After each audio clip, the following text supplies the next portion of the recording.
એક મસ્ત વાર્તા. એક વખત એક શાળામાં વિજ્ઞાનના શિક્ષક બાળકોને પ્રયોગ કરાવતા હતા.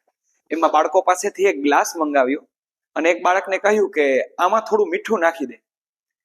બાળકે મીઠું નાખ્યું.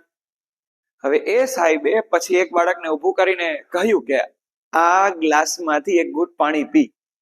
બાળકે પાણી પીધું, ખારું લાગ્યું. પછી શિક્ષક એને બાજુમાં ત્યાં એક નદી હતી ત્યાં લઈ ગયા.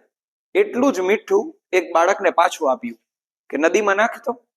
નદીમાં નાખ્યું. પછી હવે આમાંથી ગ્લાસ ભરીને પાણી પીયું પણ મીઠું લાગ્યું. તો શિક્ષક કે આમાં કઈ શીખવા મળ્યું?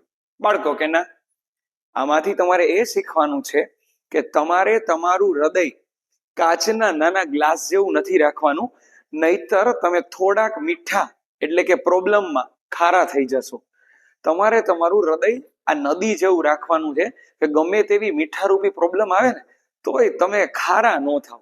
ખરેખર જિંદગીમાં જેટલા શાંત રહીએ એટલું સારું કામ કરી શકીએ. આ શીખવા જેવી બાબત છે. જો વાત ગમી હોય તો લાઈક, શેર અને સબસ્ક્રાઇબ કરો.